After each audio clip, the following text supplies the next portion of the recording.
You want me to take care of the name? That'd be great. Blood in the ears and turn off the lights.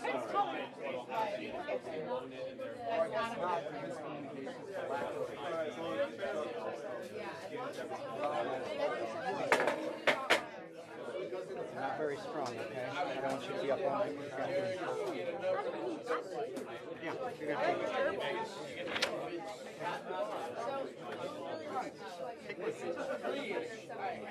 All right, ladies and gentlemen, thank you so much. We're going to get started. We got a really late start tonight. Thank you for bearing with us.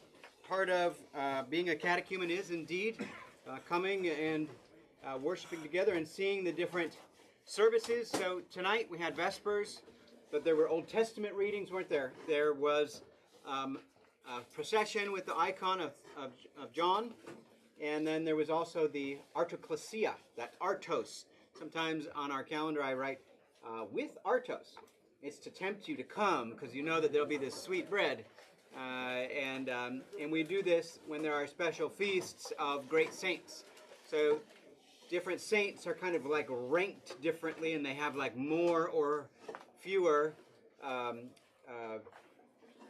texts of hymnody.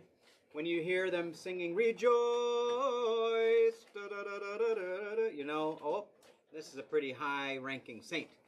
And if we were going to do matins tomorrow, there would be certain things you'd see happening with matins that would look a little bit differently than a normal matins that you might be used to. Okay, so that's what happened today. And because St. John Chrysostom is such an important and beloved saint, the people in the empire, the Byzantine Empire, the Eastern Roman Empire, used to apparently have little bickering contests with one another as to which saint was the best. St. John Chrysostom, St. Basil the Great, or St. Gregory Nazianzus, Gregory the theologian, who wrote many poems and that became basically inspiration for the hymns of many hymns of our church, but also was a incredible orator. Anyway, eventually they decided. I guess the three of them came together in a dream to somebody and said, we all can. We don't want these divisions in the empire, and celebrate us together, the three hierarchs, on January 30th. And so we do. Okay, but people really cared about these saints back in the day. Today we have beloved saints as well. St. Nectarius, who we celebrated this past Sunday, is a beloved saint. And we often will have a liturgy for him in November if it doesn't fall on a Sunday, you know. So that's kind of a little bit of the spice of how things work behind the scenes. Today we're going to talk about marriage and about ordination. I'm sure there's much that tie these two topics together, but I'm not sure what it is right now. Maybe by the end we will have discovered together what that is, except there's one thing that is notable. In both the marriage service and in the ordination service, the ordination of I believe a priest, you go around the altar where the gospel book is. You go around the altar 3 times, and while you're going around the altar, the choir sings a series of pieces, one of which is, "O Isaiah, dance thy joy," and another one is about the Virgin has conceived. So it's speaking about the Theotokos bearing Christ and the fulfillment of the prophecy that Isaiah gave of, "Behold, the Virgin shall conceive." "O ye martyrs, O ye holy martyrs," it's a hymn to the holy martyrs, and another one to the triune Godhead. So the same hymns that get sung as you go around the altar in your ordination, if a man is being ordained, are sung as the couple who's getting married doesn't go around the altar. They stay out in front of the holy doors, But they have a little table there with a gospel on it, and they make a procession around that table. And those same 3 songs are sung in a different order, but the same 3 songs are sung. I'm not sure why. The ordination rite seems to have preceded the marriage rite, and why that got kind of pulled into the marriage rite, I'm not sure. But I do want to speak about marriage first, and I want to speak about it in terms of like what it's for. Well, somebody, Simon, sent me a great little quote from St. Sophrony, and I don't have my phone on me. Not sure where it is.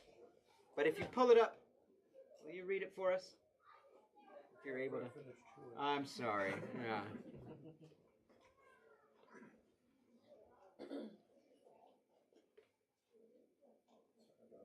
No, I put you on the spot. All Thank right. you. The purpose of Christian marriage is for people to reach unselfish love and cut off their own will, and thence to reach God. St. Sophronia does it. The purpose of Christian love is to cut off your own will and die to yourself, basically, and so reach perfect union with God. That's basically the summary there. It's a great summary of what marriage is all about. It is not about self-actualization. Sorry for Tom Cruise or whatever his character was, Jerry Maguire. It's not even about being completed. You complete me. I guess that was a movie that came out before your time. Although, that is a image that sometimes shows up from Plato's Symposium, where, basically mankind was split in 2 at the beginning, and when we find one another, we kind of we become the sphere that we were always meant to be, not just the half moon, right? There is something of that, actually, in the woman being taken from the side of man, splits man, not just his ribs. The Greek is from his side. So we have, certainly all of those things are, we hope that would happen. We would hope that you would feel completed in your relationship with your spouse, your husband or your wife. We hope that you would feel fulfilled and happy in life. That would be great. But those are kind of extras. Really, the point of marriage is for you to die to yourself and be united to God. For you to shed the will that is moving contrary to God's, to the direction of God. That we would shed that and only be moving towards God. So that means, you are going to have conflicts in your marriage, and you ought to thank God for them. Not say, oh, clearly we weren't meant for one another. Clearly, this just isn't a good fit. We're going to have to go our separate ways, and, or, my spouse has really changed over the years. I haven't changed at all. I'm just the same perfect person I've always been, but my spouse has really changed, and we're just not a good fit anymore. We don't get along. That is not at all within the domain of a conversation that you can have when it comes to marriage. It's unfortunately a divorce affects Christians just as much as non-Christians. You would think that we would have a better track record, that we would be able to, have, marriages that reflect God's faithfulness towards us. Though we went astray, though we went a-whoring with the nations, God was faithful. You would hope that we would be able to reflect that as well. And, sometimes there are just terrible situations where one's spouse just leaves you. And, that happens. But that's not all of the divorces in the church. Okay, many of the divorces in the church are just like, well, I'm just not happy. I want a chance at happiness. And I'm not happy in this relationship. Well, that's really not what you're promised. Now, here's the thing, though. You will be happy in your marriage if you see it as something that God has given you for your salvation, and given to your spouse for her salvation, his salvation, that has given to your spouse, that this is a mutual pursuit of salvation together. It's not just like, oh, I'm in my silo over here, I'm in my silo over here, and we're getting saved, and all the bad things you do to me, that's for my salvation. No, there is a growing together, so that when we love our spouse, we are growing deeper into love of God. That it is not a conflict of like time or energy or resources. Like, oh, I think I love my wife too much. I love my husband too much. No, the deeper you love your spouse, the closer you come to God, the more it expresses the love of God. And your spouse ought not be kind of the end in themselves. But your spouse ought also not just be a tool so that you can get saved or love God either. So please don't hear me saying that, okay? But we are being saved together in marriage. And it's a beautiful and sometimes horrific thing because we're bad to one another. We are very selfish. And probably, even if you're not married, you've seen bad marriages, either your own parents or close relatives. You've seen bad marriages. And honestly, one of the things that makes a marriage the worst is people who have given up on the marriage. They've given up on one another. They've given up on the marriage. They are just kind of sticking in it because that's what you're supposed to do. There was a whole generation of people like that who didn't even see it as a kind of a way of salvation. They're just like, well, we have to stick in it. And they are just miserable people who have given up on the marriage a long time ago. But if you look at your marriage as something that can participate in the life of God and that can cleanse you of your passions, can be a tool for you dying to yourself, then actually great happiness is possible for you. Even in the midst of difficulty, great happiness is possible because God is filling you with his life. That's true happiness. Getting what you want, getting a foot rub, before bed every night, that's nice. Getting somebody to bring you coffee in bed in the morning, that's nice. That's not really what makes you happy. Somebody, meeting your needs, that's nice. But that's not true happiness. Somebody who is pursuing Christ together with you, growing into the likeness of Christ as we are meant to do, becoming the people we are meant to be, together in mutual love of God and love of others. Your house becomes a place of hospitality, a place where others find refuge. This is a beautiful thing. God made marriage in the garden, right? This is an institution that actually, as a kind of a sacrament in the church, kind of came late on the scene. It was not established fully until the 9th century. Okay? It was very much like different things were being done in different places. And you had, sometimes you just go get married at the courthouse, and then you come as a couple together to the church, and you would kind of take communion together, and maybe the priest would give you a blessing. We don't know afterwards, but there was no marriage in the church. It was just kind of a recognition of your marriage by the church, so that people wouldn't kind of raise an eyebrow if you both go home together, right? After church. There did come to be sometimes services that were in the church that were marriage services, but this was not universal, and it was not always until the 9th century.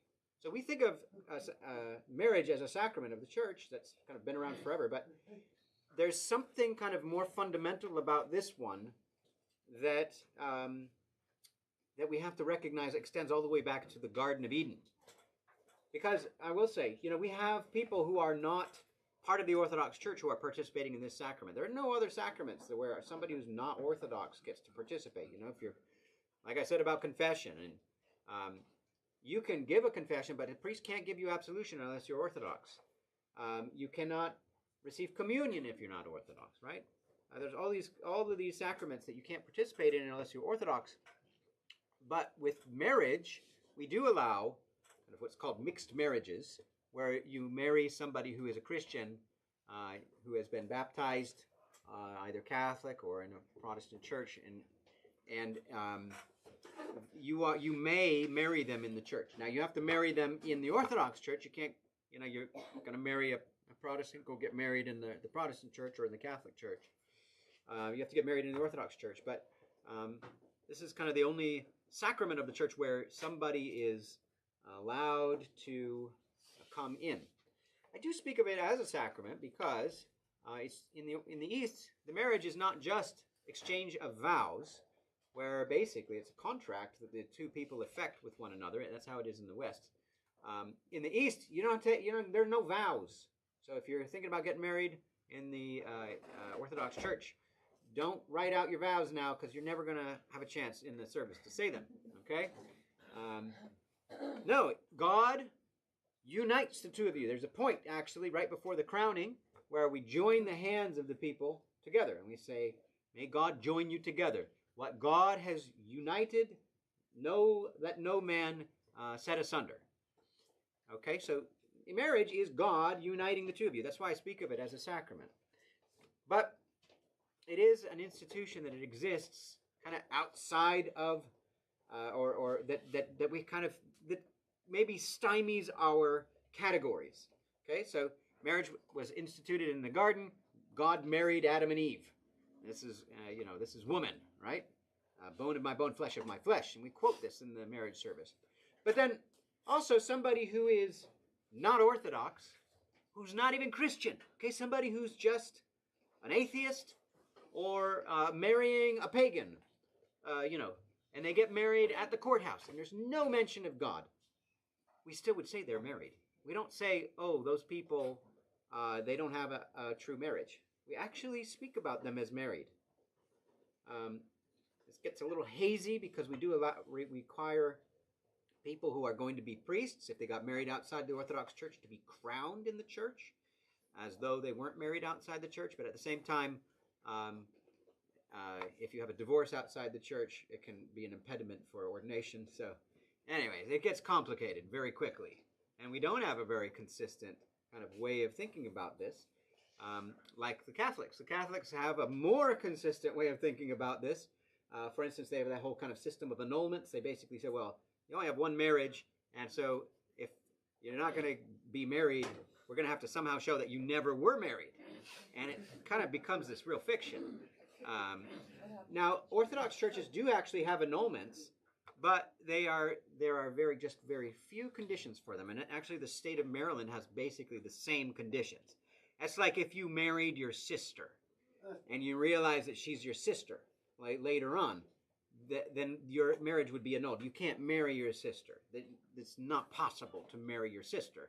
So later on, even if you were living as husband and wife, you find out the state, the church says, not a marriage. That's an annulment. But basically, most of the things that are happening in the modern world, you're not marrying your sister. You're marrying somebody else in a legitimate fashion, and then you decide to divorce them. That's a divorce. You go get a divorce at the courthouse, that is a divorce. You don't. In Greece, they do give ecclesiastical divorces, but that's because the country of Greece, the church has to oversee both marriages and divorces. There's not another institution to oversee divorces. So, but in most other places, and so they give what are called ecclesiastical divorces. But basically, in every other place, you go to the courthouse to get a divorce. You get a lawyer and all this stuff. It's not a church thing. And then you come tell your priest that you're about to get a divorce, or you get a divorce, and you're excommunicated. What that means is not shunned, but it means that you're barred from the chalice for a period of time out of discipline, right? So I went really far afield from a point that I wanted to make a little 10 minutes back. Can't remember what it was. I'm so sorry.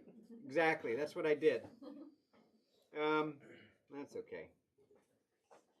So we do recognize church marriages outside of the Orthodox Church, which is interesting, and maybe not entirely logically coherent.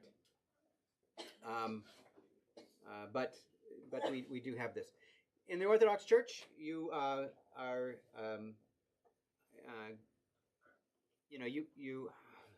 I'm trying to figure out how to say this. Like, I don't want you to think, oh, I've got 3 marriages that I could do. If this first one doesn't work out, I got a second one and a third one. But Orthodox Church allows me to have 3 marriages. No, that's not exactly how it is. Yes, 3 marriages can be performed for a person in the Orthodox Church, but they get successively more penitential. The first marriage is a complete celebration, right? And the service is notably, like, every line is all about, like, and may you have many children. May they be, like, olive shoots round about your table. And may you live to see your children's children. And by the way, hopefully you have some progeny. And may you have some offspring. If we can find another way of putting it, like the different prayers, in the petitions, in the long, and bless them as thou didst bless Abraham and Sarah. And it is thinking about Isaac, and bless them as thou didst bless Joseph and Asenath. Who is Joseph and Asenath? What's that? Who's Asenath? His wife, Joseph's wife. Joseph's wife. Which Joseph? Joseph in the Old Testament, like, yes.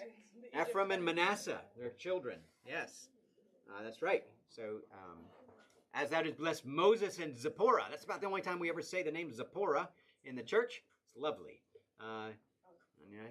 Suddenly I think of that bridegroom of blood scene in when we say that. But what I also love about it is that we then go on and say, preserve them as thou didst preserve Noah in the ark. Noah in the ark. He was preserved. There's a whole bunch of death and destruction all around him. That's what marriage is. Preserve them as thou didst preserve. Preserve them as thou didst preserve the 3 holy children in the furnace. Well, that wasn't pretty either, was it? Like, God did preserve them, but it was in fire. And I mean, it was like a dewy fire, but like it burnt the soldiers to death who threw them in there. And the conditions were where they were confessing the faith and being punished and persecuted for it. Bless them, O Lord, as thou didst bless. We go from the fiery furnace to the 40 holy martyrs of Sebast who died in a freezing lake. That's another good one. Right, a good picture of marriage, a freezing lake. This is all in the service. Hey, all these singles, you're scaring me to death. I know. But this is martyrdom. That's what marriage is. And I don't just mean dying to yourself. Okay? Martyrdom is dying to yourself. But the other word, the meaning in Greek of martyr is actually witness. So it's not just that you're dying to yourself, and you are, but you are witnessing to the life of Christ. So it's not just a negative thing. If it were just a negative thing, like maybe nobody would want to get married. But there is a life of Christ that is made manifest in you as husband and wife. The husband laying down his life for the wife as Christ did for his bride, the church. And the church submitting to the husband, or to Christ, the wife submitting to the husband as the church does to Christ. There's a picture here of the relationship between Christ and his church that is manifest, that is witnessed to in Christian marriage. Now, we could spend the whole rest of the time talking about subordinationism and complementarianism, and we're not going to do that. Okay, these are things to be worked out with your spouse, and if you're having trouble with your priest, and maybe with a marriage counselor. Okay, but the important thing here is that the witness of marriage, that's you receive these crowns just as the 40 martyrs of Sebast did. Okay. The crowns also represent, of course, victory. An athlete in the Olympics would have received a crown of victory. So it's also kind of, we take them off your heads and we say, God, receive them into the kingdom of heaven, which is why we sometimes speak about marriage as eternal.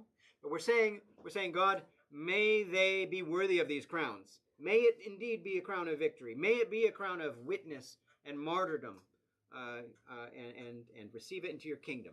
Okay, so we do kind of sometimes in the Orthodox Church speak about marriage as eternal. That also gets complicated because we allow divorce. So then are you like married to two people at the same time? No. It seems that from the canonical tradition, we don't think that you're married to two people at the same time, but we do call it digamy. Digamy, not bigamy. Bigamy is married to two people at the same time. Digamy is married to one person after another. But it's complicated, and it's not a good thing to be a digamist, okay, or a trigamist. Okay. I've gone really into the weeds, but I hope that I've also given you a sense of like what marriage is. Sometimes, we talk about marriage and monasticism as being kind of like two sides of the same coin. I think that's a good way to think about it, is that these really are two paths of salvation in community. Now, with monasticism, it's almost always in community with other monks, and they irritate you, and you have to kind of die to yourself and witness to the love of Christ in your community. But even if you are a solitary ascetic, you go out into the desert and you just love quiet time, and then the demons come and they assault you and torment you, and it's not quiet. And then you're purified, and instead of being able to bask in your purity, out in the desert, I'm thinking of St. Anthony. Instead, all of these throngs of masses come to you because you're so holy, and they want a word from you. Or St. Paisios, right? Long time spent in prayer, and he was enjoyed the time in prayer. But it wasn't for him to have forever, because the masses started to come and realize, oh, this is a holy man who has a word for us. So he ended up, taking people and visiting with people a lot. So community is coming for you no matter what, if you're a monastic or you're in marriage. So these are good ways of pursuing our salvation. Now, can singleness be a path of salvation? I would say yes, but not when it is chosen, unless you're a monastic. If you're choosing to live a celibate life, go be a monk. Unless there's some kind of like very particular thing you're doing where you have to work like 20-hour days, and it's just you're doing some great thing for humanity, right? Maybe there's a reason for you to, there's some way in which God is using that as your a way of salvation. But I would hope that you would see it as that. Sometimes though, you're single not because you chose that. And that is a great cross to bear. That is also a path of salvation, being single and not wanting to be single. There are ways in which God can come and bring his life, make it made manifest in you, because you are dying to yourself and you're witnessing to Christ, who himself was single, wasn't he? And so I would say, while singleness is not something like, you go to college and you're like, I think I just want to be single. I like going out partying. It's kind of a good life. I don't have to like really be beholden to anybody. You're going to hell. No, yeah.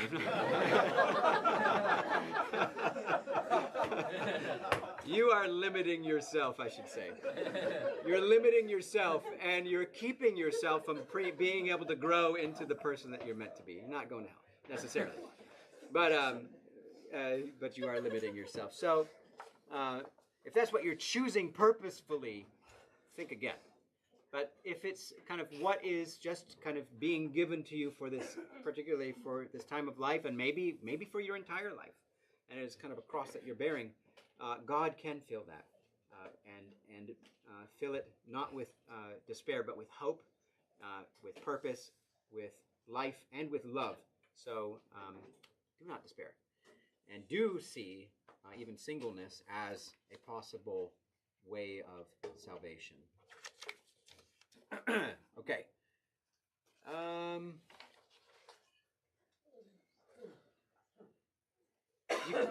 I think I kind of said this, but you can't marry somebody who's not Christian. You can marry a Christian who's maybe Protestant or Catholic, but you cannot marry a Muslim, a pagan, a Jewish person, a Buddhist, right? Because marriage is, because it is about union with Christ, because it is about becoming who we are meant to be in Christ.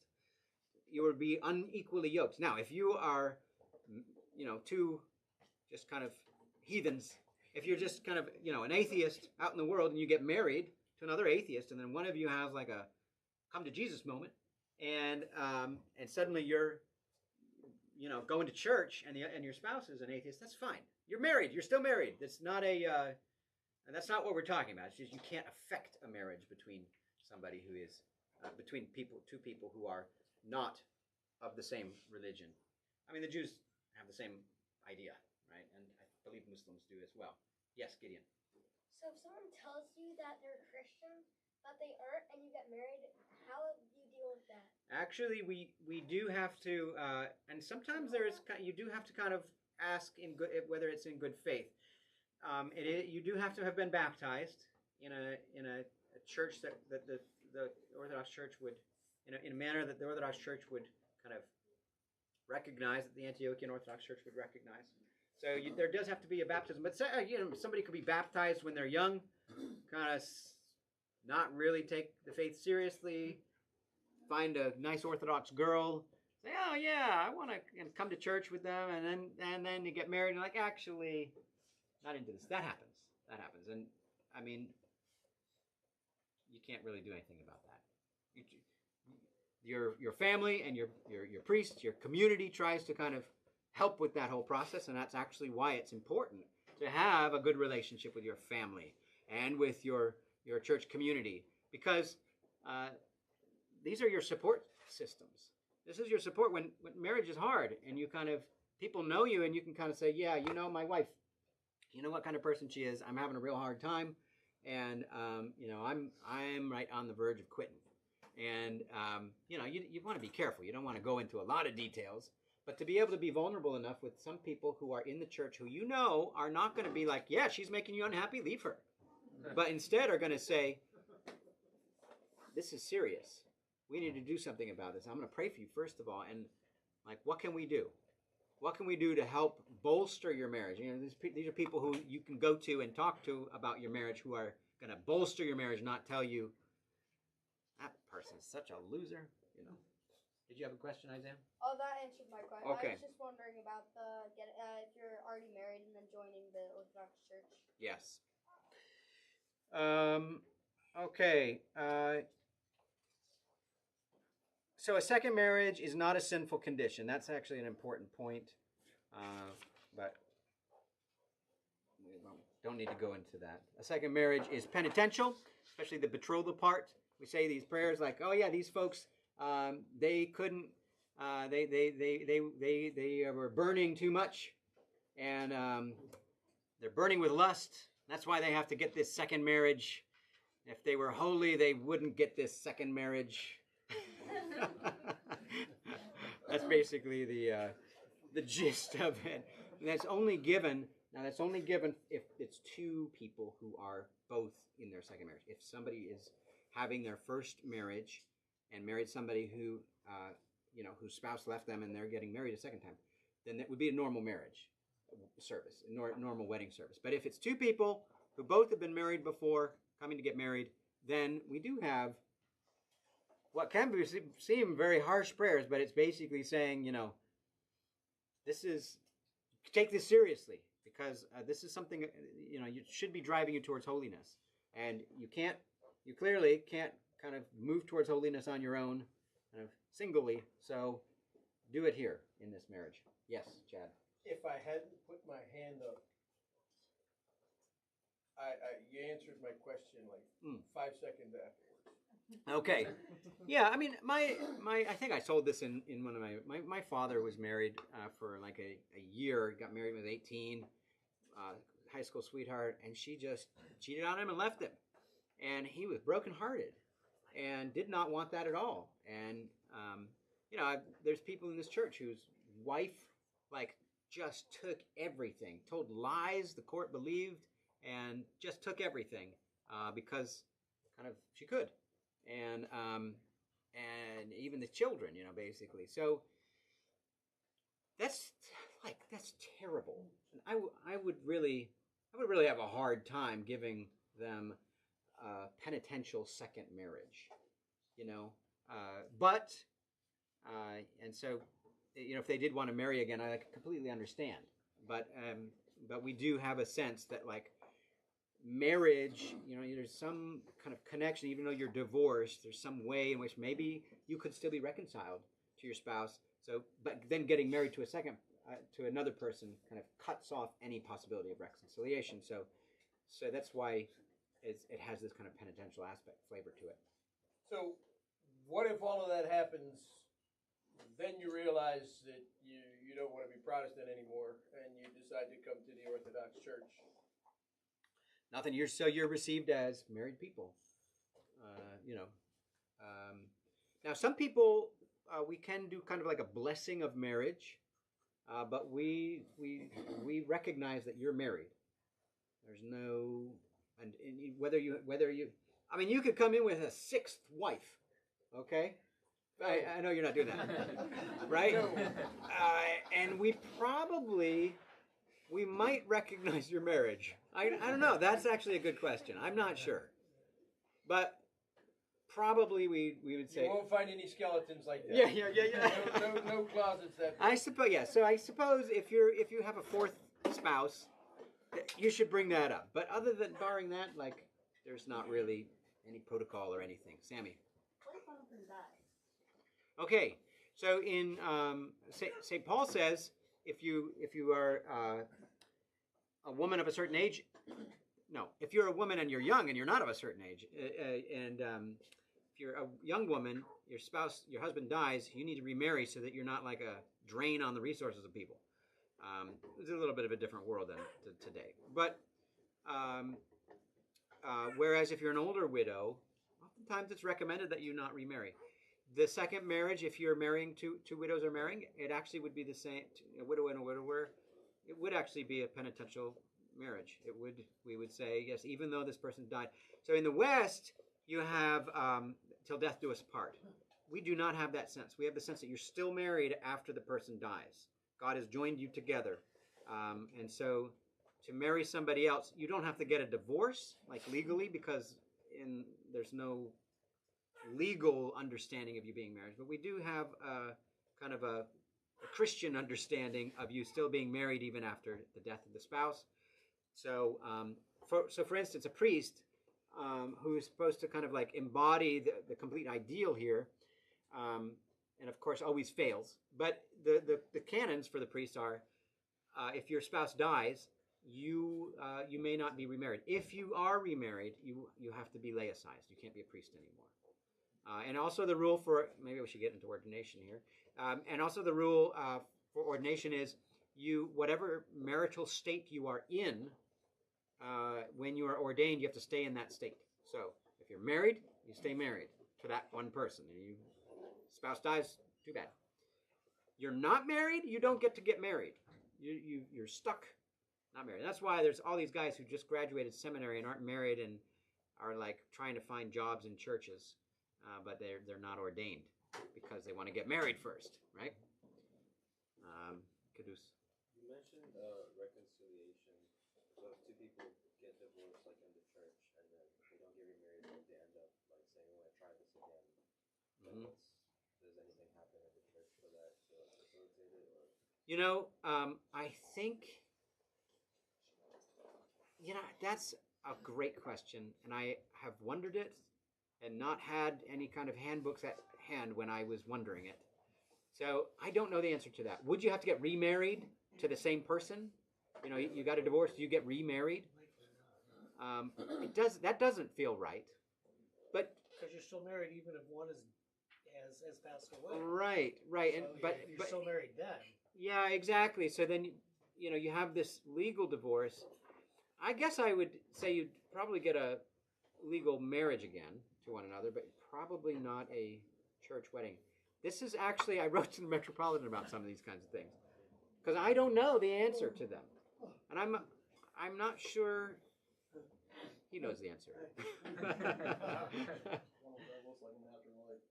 Yeah, exactly. Oh, shit, honey, this is someone married after you die. Right, exactly. So, yes, Emmanuel. So the penitential prayers that are done during,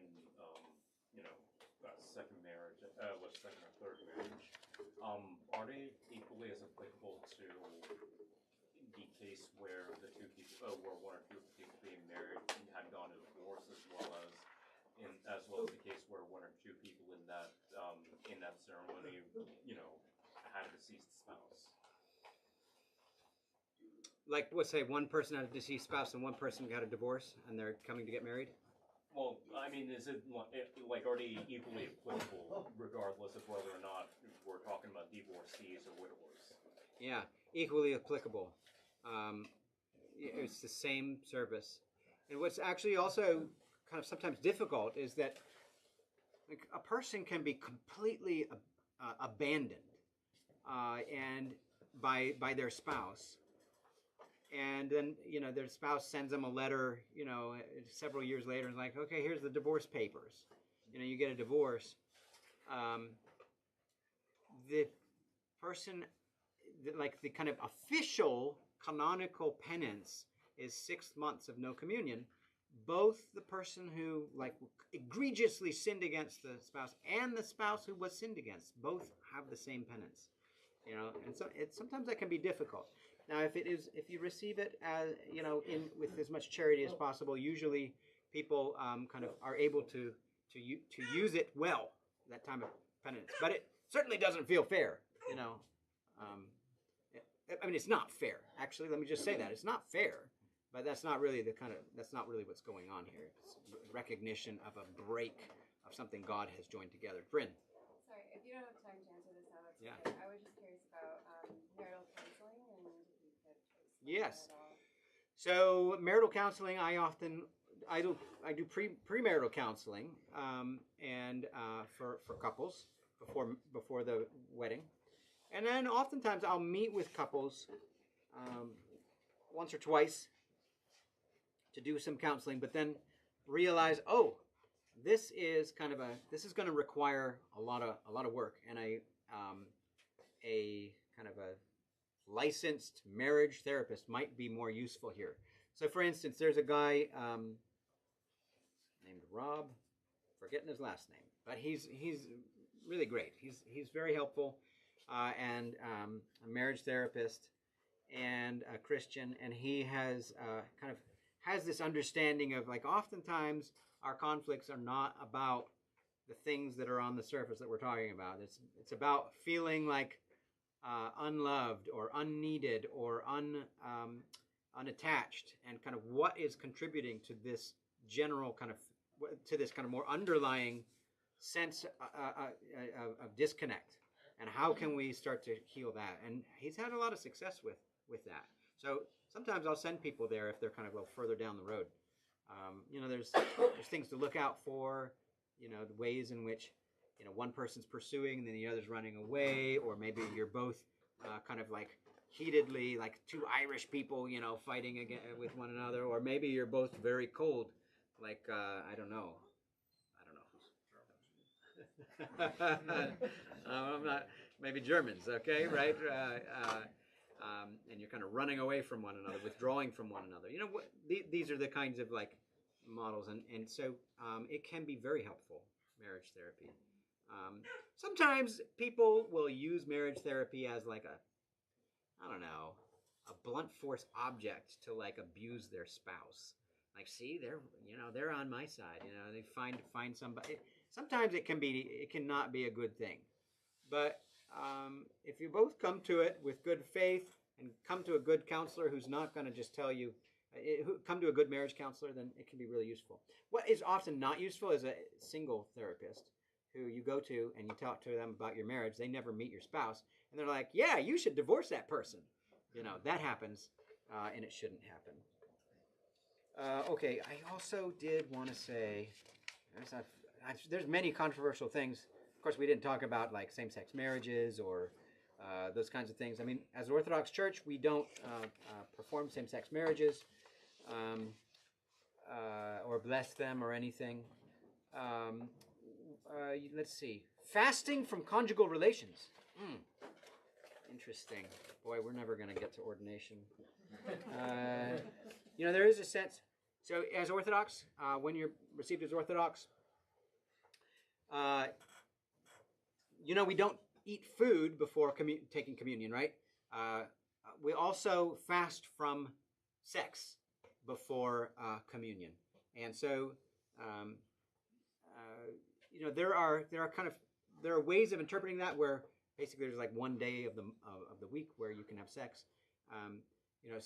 Some groups will take the 3 days of preparation that the Israelites did at the foot of the Mount Sinai and say they prepared themselves for 3 days. We have to prepare ourselves for 3 days, so no sex for those 3 days beforehand. And then so that's Saturday, Friday, Thursday, and also if Wednesday's a fast day, so no sex on Wednesday. And probably you've had communion on Sunday, so no sex on Sunday. And I think there might be like maybe on Tuesday night you can, but I do. But you're gonna have to take the day off of work. Exactly. That's not, to be honest, I don't think that's a healthy way of looking at it. If you're communing like once a year, that's a fine way to look at it. Fasting 3 days before communing, if you're communing on Pascha, right? But if you're generally, as the church encourages you today, to be communing regularly, your marriage also, sex is, I'm sorry, I'm just going right into this topic, is an important aspect of your relationship. Of course, like I said, children, and it is important to be open to life when you get married, and not to say, oh, we're just going to get married and live, the party lifestyle. You're going to hell with that single person, okay? Again, I'm kidding, but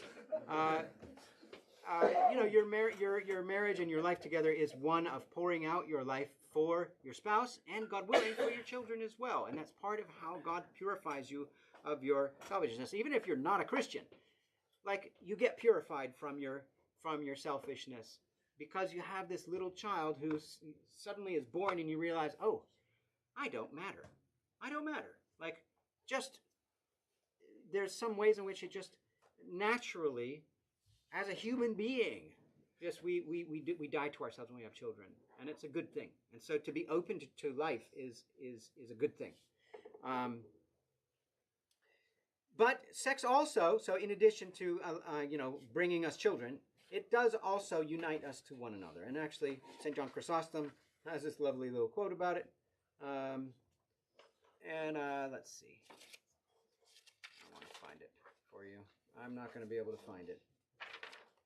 He basically says that he talks about the commingling of the man and the woman. Oh, how do they become one flesh? This is a monk. This is John Chrysostom. Since it's his day, I'm going to read it. Okay? It's from his homily 12. I think it's on Colossians. He's speaking about marriage, men and women. How do they become one flesh? As if she were gold receiving the purest of gold. The woman receives the man's seed with rich pleasure, and within her it is nourished, cherished, and refined. It is mingled with her own substance, and she then returns it as a child. The child is a bridge connecting mother to father, so the three become one flesh, as when two cities divided by a river are joined by a bridge. And here that bridge is formed from the substance of each. But suppose there is no child. Do they then remain two and not one? No! Their intercourse affects the joining of their bodies, and they are made one, just as when perfume is mixed with ointment. So what I appreciate is that he recognizes that conjugal relations are not just about making children. there is something that's happening that's uniting the two of you. And sometimes it is a very important tool in your marriage, kind of coming together as man and wife and being united. And so it's okay to fast for a period of time, but it should be mutually, and it should not be forever. Okay, generally. So we have. So we do oftentimes we have this list of times when you can't get married. Those generally are kind of like the fasting seasons for sex, even. So we can't get married during Lent, for instance. So what I usually tell people, we get married like right before a fasting season, and then you're like two married people and living together, and suddenly it's Lent. So you had 2 weeks of a honeymoon, and now it's Lent. That first Lent, should you observe the sexual fast during that? I don't think you should. I generally don't suggest people observe the fast during your first year of marriage. But as you grow together as man and wife, and you come to understand one another, and you come to have a deep relationship with one another that can withstand kind of staying away for a period of time, then yes, it's a good idea to try to fast during the fasting seasons of the church, during Lent, during the Nativity fast, and so on. So that's generally the idea there. I have 5 minutes to cover ordination, and I always do this, but I want to make sure that I just say, ordination in the Holy Orthodox Church, we think about this. We have basically 3 main orders. We've got deacons, priests. Priest is a shortened shortened word for presbyter.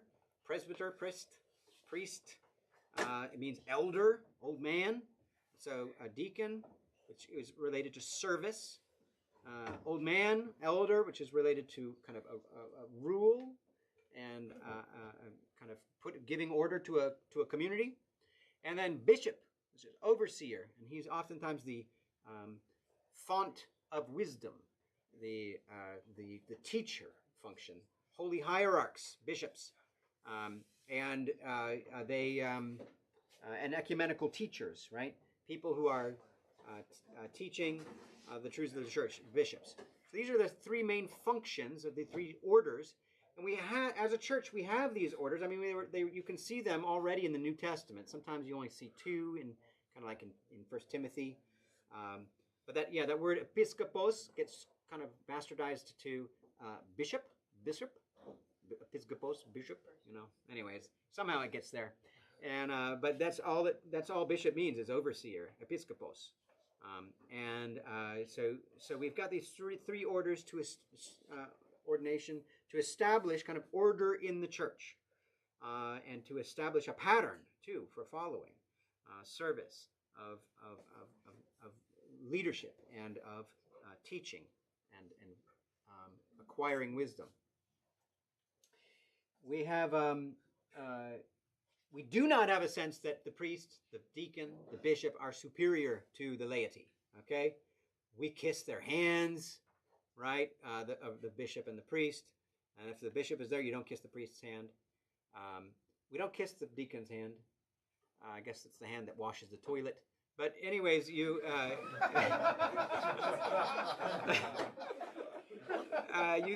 kiss their hands not because they are better than you, not because they are wiser than you or more holy than you.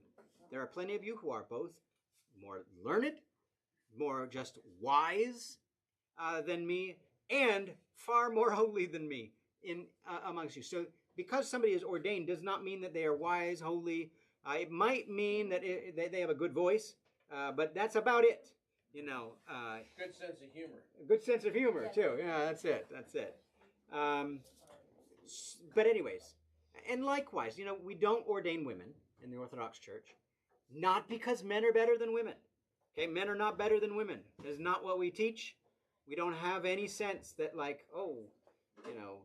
men are, it's just because they're better. No, the reason why we ordain men in the Orthodox Church is simply because, for whatever reason, Jesus, who had many faithful, holy women around him laid his hands on 12 men and sent them out into the world.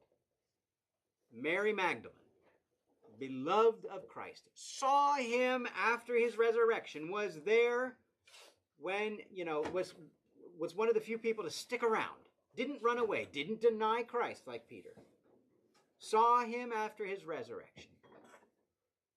The apostle to the apostles, we call her, because she was sent to go tell the apostles that Jesus had risen from the dead. The apostle to the apostles is not an apostle. And so it has nothing to do with kind of innate, quality. It's just, that's how it is. That's all I can tell you. Yes, Fritz. I remember something about a deaconess. Okay. There was an order of deaconess in the church, and there's been conversation about whether we should bring back deaconesses as an order in the church. If you do see deacon as the primary role of being one of service, we actually have many deacon figures in our parish right now. Who leads the vacation church school and the Sunday school? Like Kim Shaw, right, is really vital there. Like, that is a diaconal position. She's serving the church in a way that is kind of forming young people. Like, there's a diaconal role there that she's already serving. Why not just, make her a deacon, deaconess? So that's kind of the argument. It's a logical argument. It's also based on that there has been this order in the past. Now, what the order was and meant, and was it just to assist with baptisms? And baptisms often happened almost in the nude, and so you had women help women and men help men. Did it have a liturgical function beyond that? There's a lot of questions that we don't know a lot about. And actually, the Patriarch of Alexandria did establish a deaconess, kind of controversially, ordain a deaconess. I think in the West, the Orthodox Church tends to be more wary of this because it kind of means more than just like, oh, we're recognizing your service. In the West, there's feminism. There's kind of all these waves of feminism, and there's kind of it has political connotations as well. And I think the Church just doesn't want to get into the political aspects of things. And so maybe if in another age they would have made deaconesses, in this age they're like, that is too fraught, that's too hot of a topic, it's going to mean way more to people than we want it to mean, and so we're not going to go there. So that tends to be what happens. All right. There is a real sense in which there is a universal priesthood of all believers, the priesthood of all believers, in which we offer up what God gives back to God. And that is an important function that all of us as Christians perform. We offer what God has given us back to Him. And so there's these kind of there's that language in Peter, and it's an important function. All right.